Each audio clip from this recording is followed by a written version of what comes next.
Beriye gel, beriye gel. Beriye gel, beriye gel. Sana bir nasihatım var. Hakkı uzakta arama.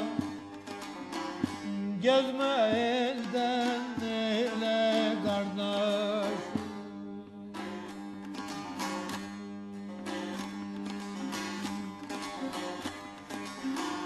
Hakkı uzaktan arama. Gezme elden ele kardeş.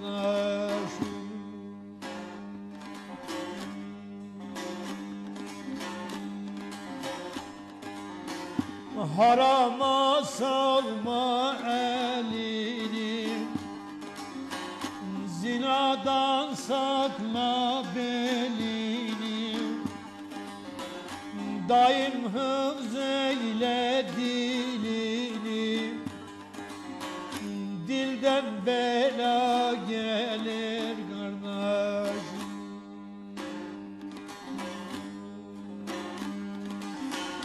Daim hıfz eyle dilini, dilden bela gelir kardeş.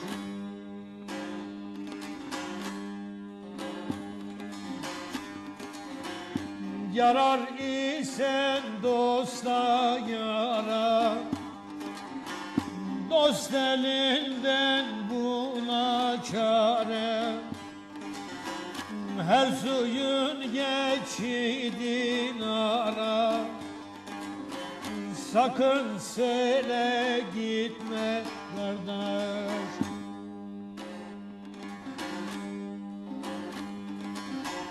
Her suyun geçidin ara, sakın sele gitme kardeş.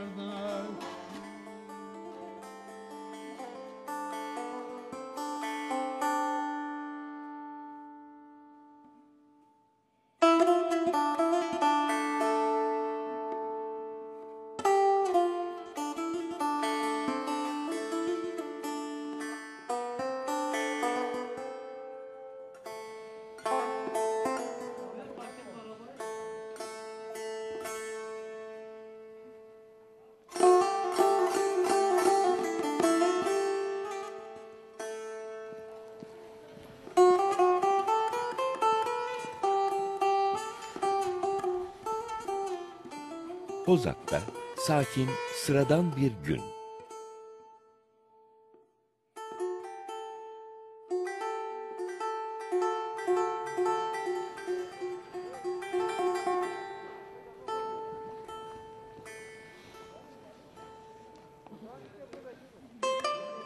Ahmet Yurt bir sabah çayı için kahveye uğramış.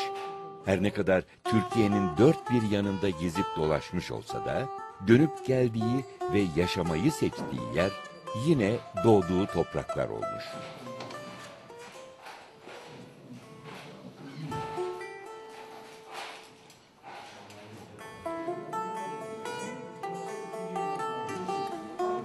Gece bir şey yaptık orada. Gece kadar getirdik işte.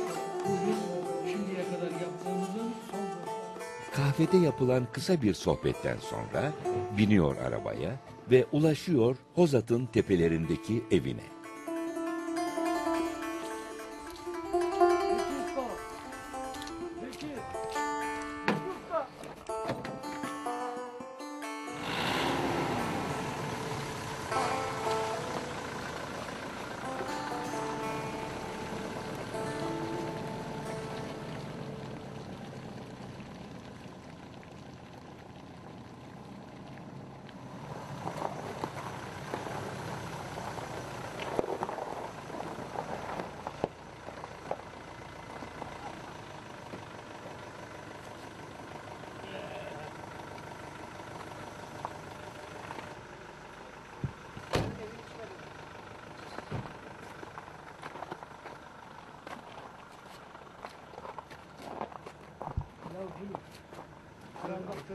Şura var değil mi? Yok sağ ol dede. Başkan beni bekliyor.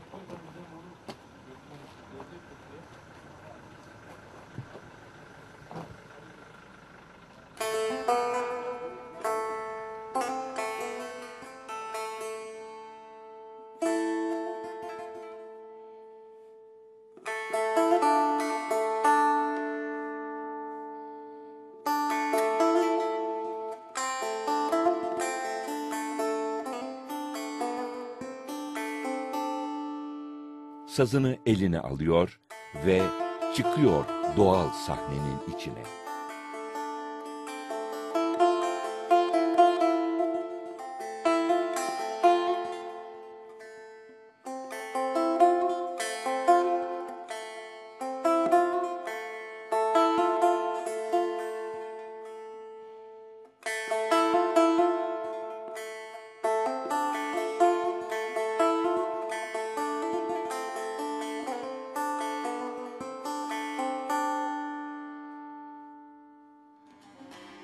Bugüne satma yarını, sev güzeller serdarını, cahile verme sırrını, dile destan eder kardeş. Cahile verme sırrını, dile destan eder kardeş.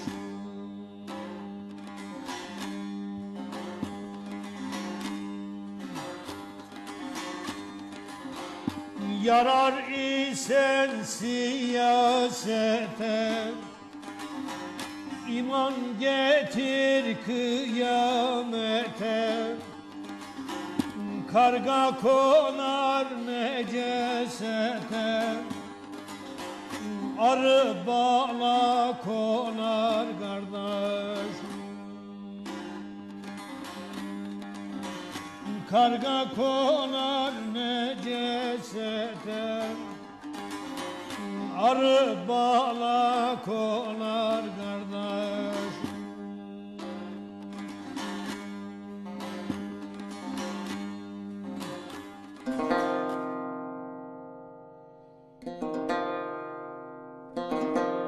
Ahmet Yurt, Alevilikte çok önemli olan Dedelik Kurumu'nun yürütücülerinden biri.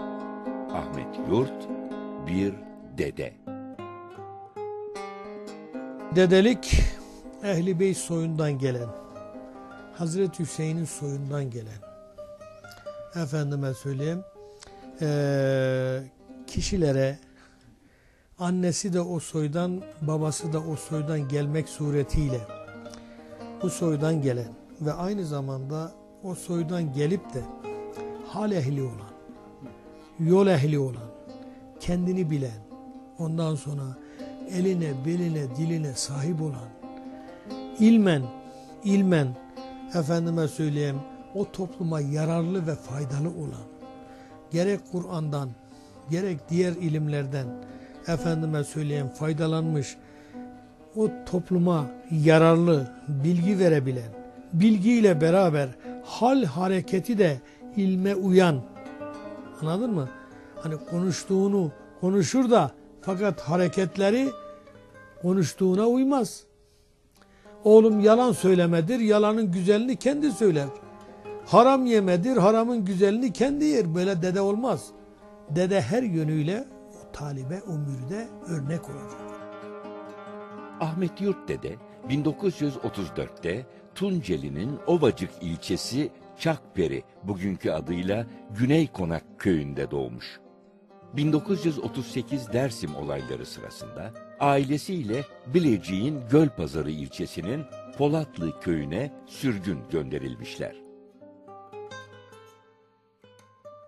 1947 yılında çıkan bir kanunla Tunceli'ye geri dönmüşler ve bu kez Hozat ilçesinin Akören köyüne yerleşmişler. Ahmet Yurt dede Türkiye'de çok dolaşmış. Aklı selim sahibi canlar, yetenekli ozanlar tanımış. Sonunda yerleşik düzene geçtiği yer Hozat olmuş. 1976'dan bu yana Hozat'ta yaşıyor.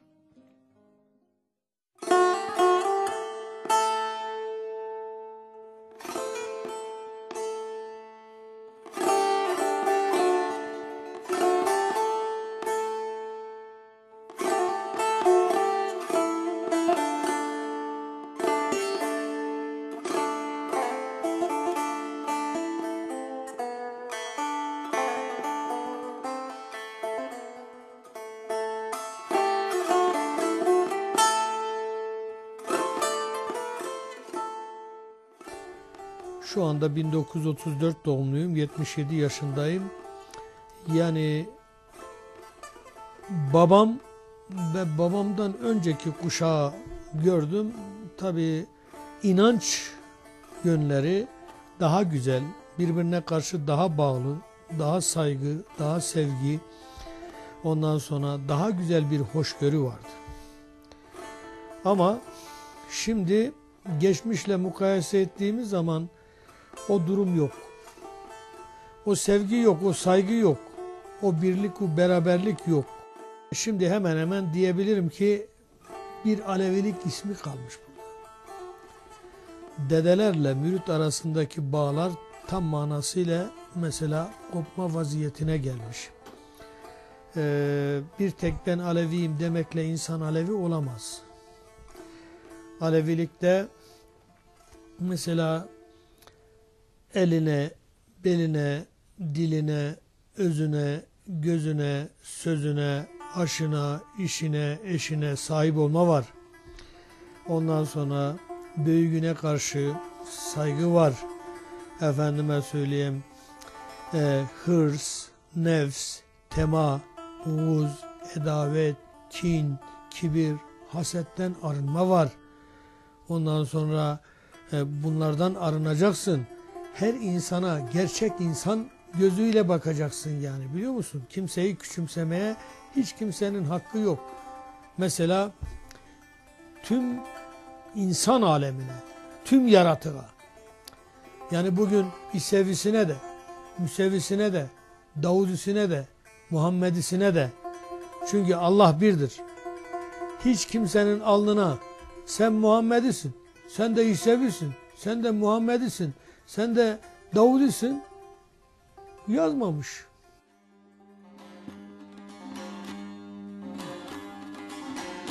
Şah atayım al fermanı, bulasın derde dermanı. Terse savurma harmanı, dane yele gider kardeş.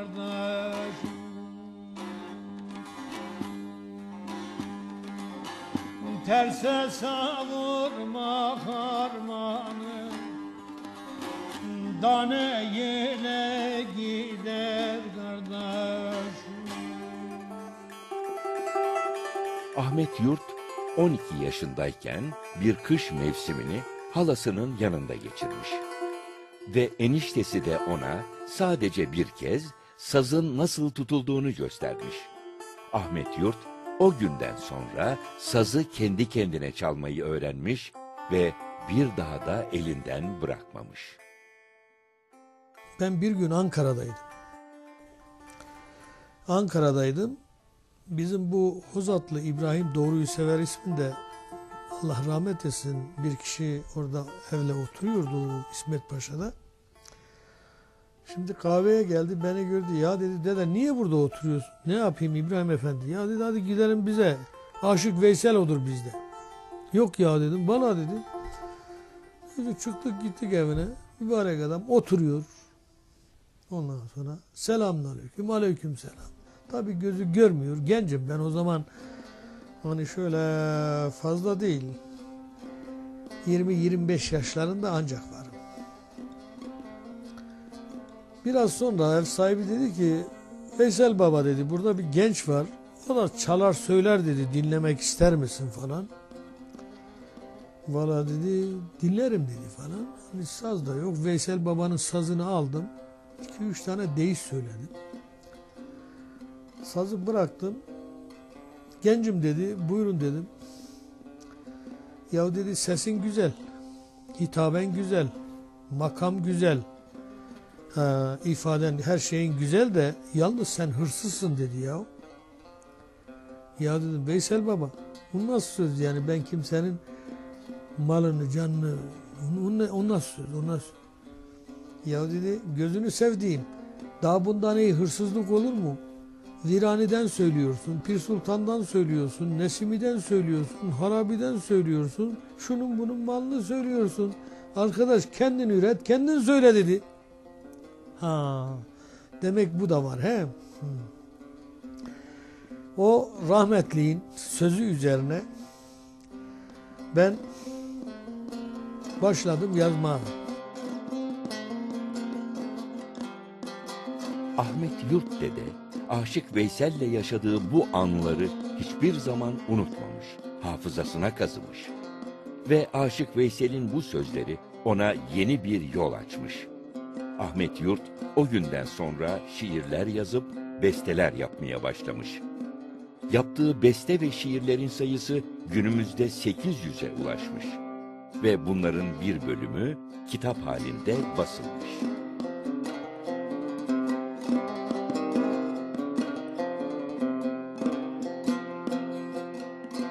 O zamanlar şairler o kadar yani ana diliyle, Türkçe diliyle o kadar güzel tarif etmişlerdir ki Allah'a, Tanrı'yı. Onun için mesela onlar Kur'an-ı Kerim'i Türkçe'ye çevirmişler ve Türkçe ana diliyle topluma hitap etmekteler, biliyor musun? Evet.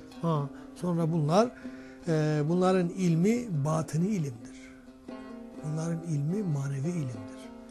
Anladın mı? Bunlar gerçek ozanlardır, gerçek şairlerdir. Hak ile hak olmuşlardır. Anladın mı? Tabii bugün bizim söylediğimiz deyişler, Türkçe deyişler, Kur'an-ı Kerim'in özüdür mesela.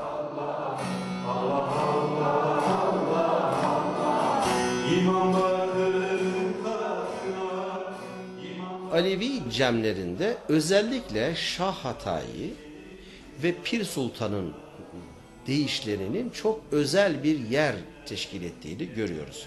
Bunun dışındaki Kul Himmet, Teslim Abdal, Dertli gibi ulu ozanların da isimleri zikredilir, Nesimi'nin de zikredilir. Dolayısıyla bu insanların duygularının oldukça net şekilde tercümanı olmuş olduklarını gözlemliyoruz.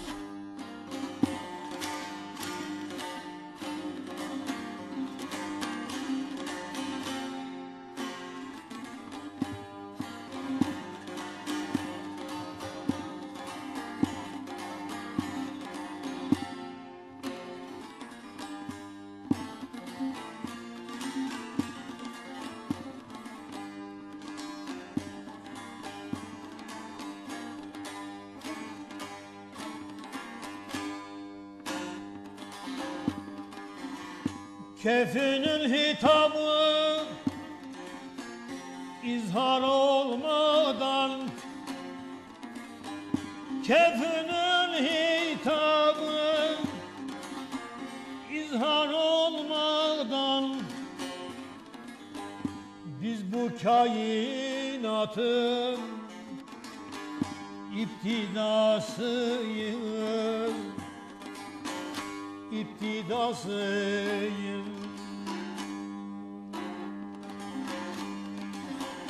Kimseler vasılı didar olmadan, ol Kabe-i Kavseynil enednasıyım.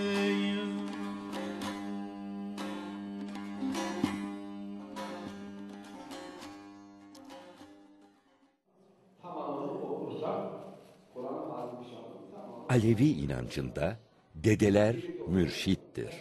Taliplerini yani öğrencilerini aydınlatır, eğitirler.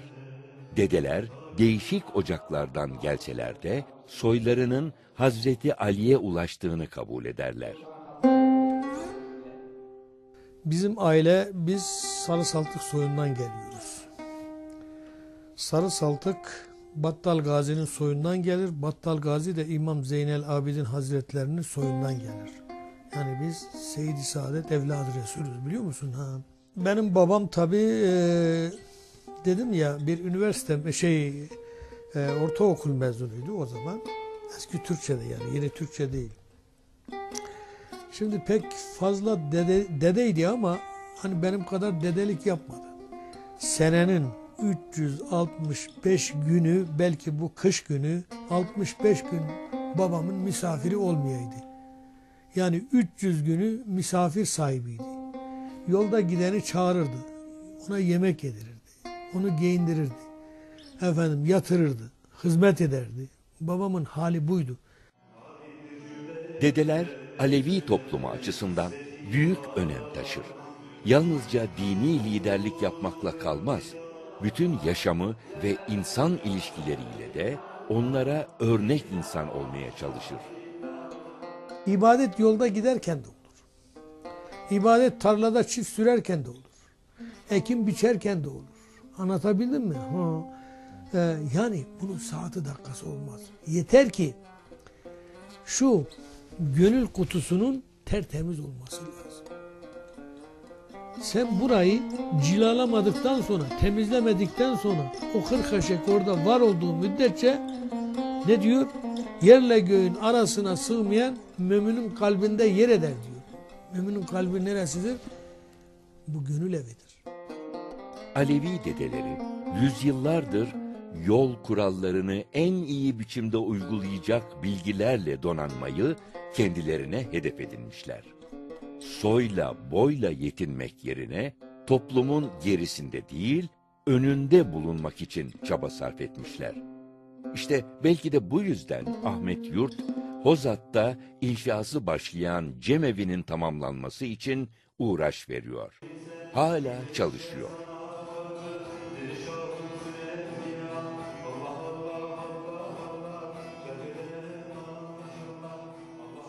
Ahmet Yurt dede de Tunceli'nin Hozat ilçesinde yıllardır taliplerinin yolunu aydınlatmaya çalışıyor.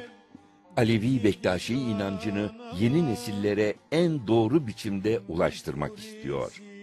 Kimi zaman sözleriyle, kimi zaman da sazı ve deyişleriyle. Kün tüken sırrın olduk agahın, aynen yakın gördük Cemalullah'ın. Ey hoca bizdedir sırrı ilahi, Hazreti Hünkâr'ın fukarasıyız, fukarasıyız.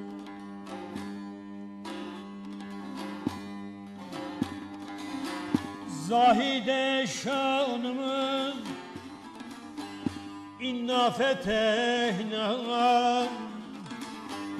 harabi kemterim serseri sanma, bir kıllı 40 yarar kamili zaman, pir balım sultanım budalası.